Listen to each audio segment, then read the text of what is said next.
first time ever, I'd like to let Macintosh speak for itself. Hello, I'm Macintosh. It sure is great to get out of that bag.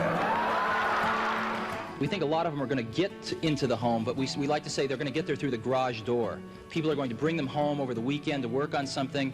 Sunday morning, they're not going to be able to get their kids away from them, and maybe someday they'll even buy a second one to leave at home.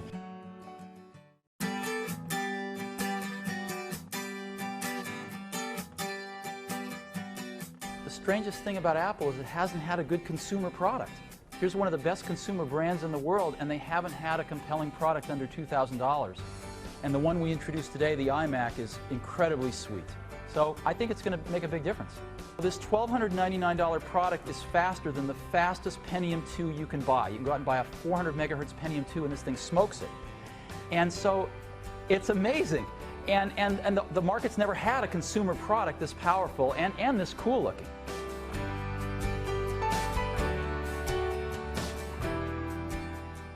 What is iPod?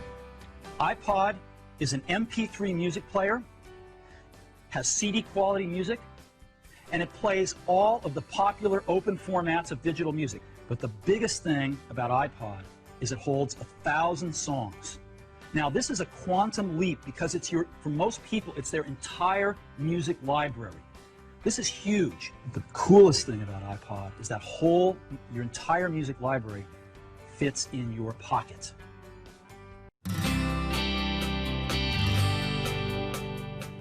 I've got a pocket right here. Now this pocket's been the one that your iPod's gone in, traditionally. The iPod and the iPod mini fit great in there. You ever wonder what this pocket's for? I've always wondered that. Well, now we know, because this is the new iPod mini.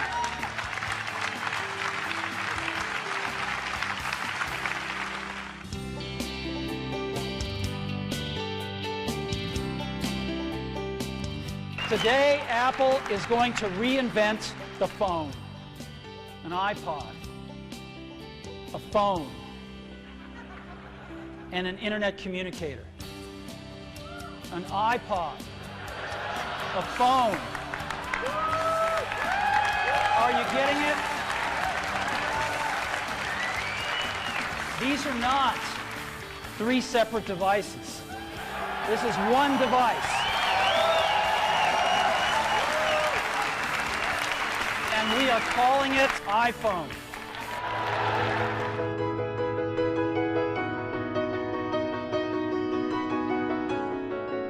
And the question has arisen lately, is there room for a third category of device in the middle? Something that's between a laptop and a smartphone. And of course, we've pondered this question for years as well. The bar's pretty high. In order to really create a new category of devices, those devices are going to have to be far better at doing some key tasks. And we call it the iPad. And what this device does is extraordinary. You can browse the web with it. It is the best browsing experience you've ever had.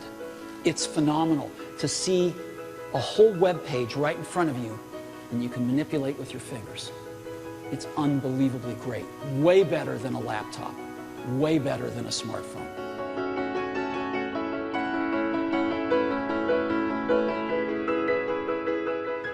For 2010, we're going to take the biggest leap since the original iPhone. And so today we're introducing iPhone 4, the fourth generation iPhone. Stop me if you've already seen this. Believe me, you ain't seen it. You've got to see this thing in person. It is one of the most beautiful designs you've ever seen. Hey, Johnny.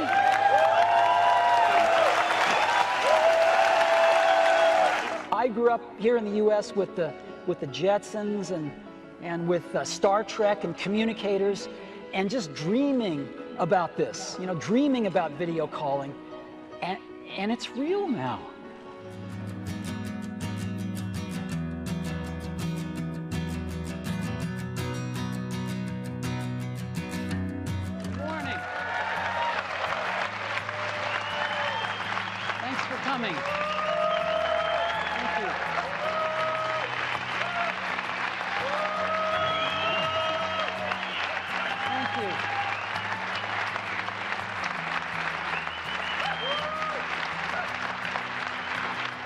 You're going to introduce today iPad 2, the second generation iPad. It is an all-new design. It is not a tweaked design. It's not got marginal improvements. It's a completely new design. And the first thing is, it's dramatically faster. One of the most startling things about the iPad 2 is it is dramatically thinner. Not a little bit thinner, a third thinner. And that is iPad 2.